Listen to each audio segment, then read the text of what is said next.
স্টেফিনা গুটিয়ার্স Lazzaro. এই মেয়েটি ছোটবেলা থেকেই অনেক ফিট, অনেক সুস্থ ছিল এবং যখন ছোটবেলা থেকে তো এমনিতেও অনেক সুস্থ ছিল, কিন্তু যখন মেয়েটির কলেজ স্টার্ট হলো তখন থেকে মেয়েটির প্রত্যেক দিন রাতে কিছু না কিছু প্রবলেম লেগেই থাকতো এবং প্রত্যেক দিন ওর শরীরে কিছু না কিছু অসুবিধা দেখা দিত এবং মেয়েটির কিছু না কিছু প্রবলেম হতো। মেয়েটির ঘরের দরজা এবং ঘরের দেওয়াল পর্যন্ত কাঠের তৈরি। প্রত্যেকদিন মেয়েটি হাতের নখ দিয়ে সেই দেওয়ালগুলোকে পুরো স্ক্র্যাচ করতো।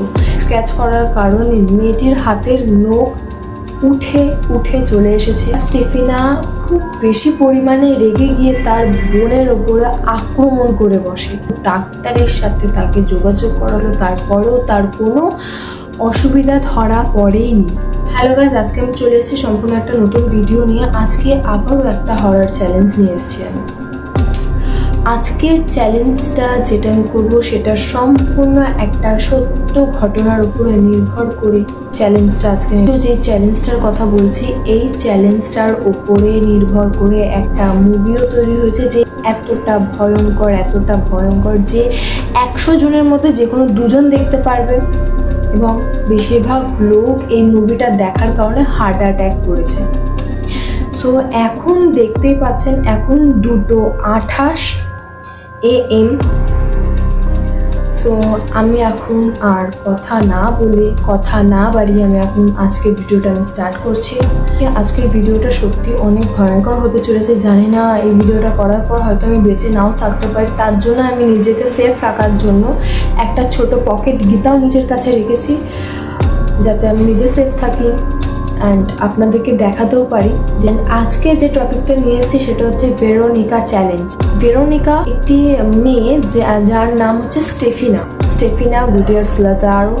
এই মেয়েটি ছোটবেলা থেকে অনেক সুস্থ ছিল, কিন্তু যখন মেয়েটির কলেজ স্টার্ট হলো তখন থেকে মেয়েটির প্রত্যেক দিন ওর শরীরে কিছু না কিছু অসুবিধা দেখা দিত।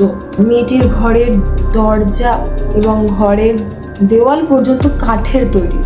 প্রত্যেকদিন মেয়েটি হাতের নখ দিয়ে সেই দেওয়ালগুলোকে স্ক্র্যাচ করতো। স্ক্র্যাচ করার কারণে মেয়েটির হাতের নখ উঠে উঠে চলে এসেছে।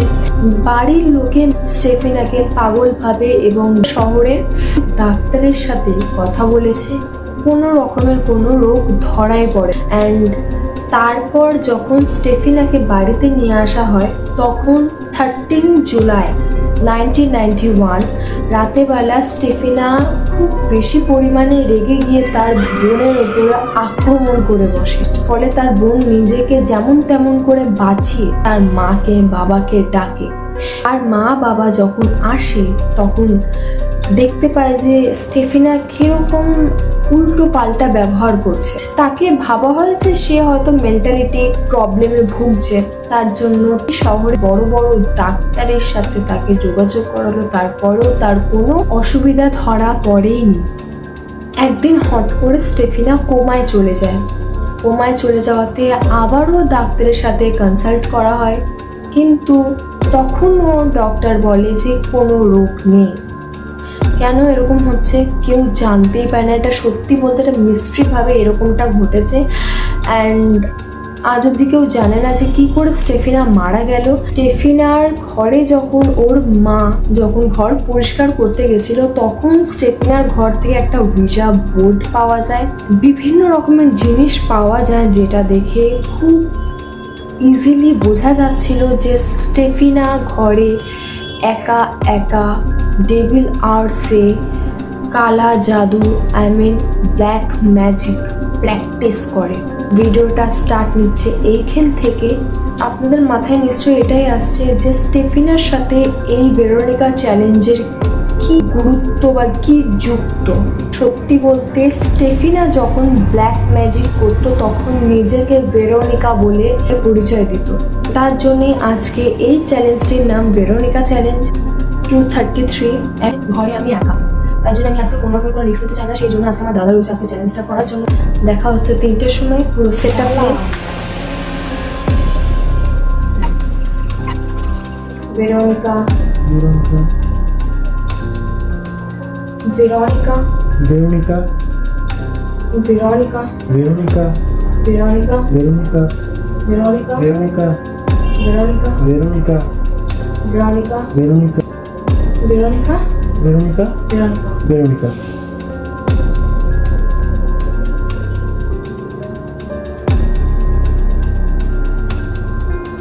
কিছু শুনতে পাচ্ছিস? শুনতে পাচ্ছিস কিছু?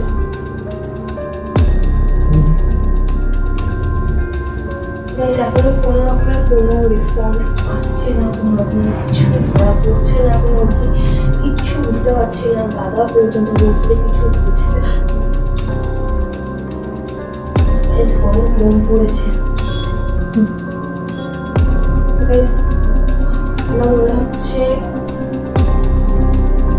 লাস্ট বার আরেকবার কিছু একটা যেটা বলা উচিত, যেটা জানি না বলা উচিত কিনা, হয়তো সেটা হলে আমি রঙটাকে হয়তো লাগিয়ে দিতে পারি।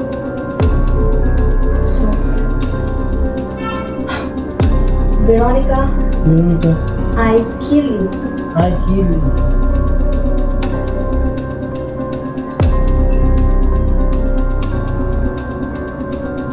এখনো অবধি কোনো রকমের কোনো রেসপন্স আসছে না, কোনো কিছু রেসপন্স আসেনি এখনো অবধি।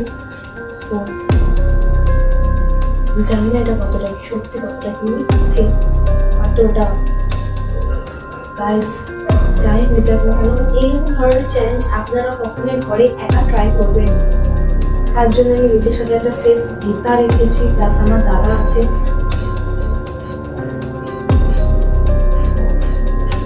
মোমবাতিটা কিরমটা ফ্লিকার করুন।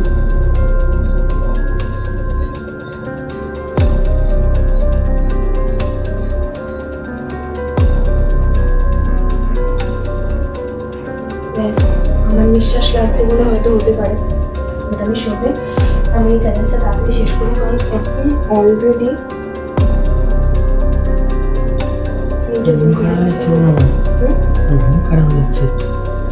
তিনটে ধরে অলরেডি।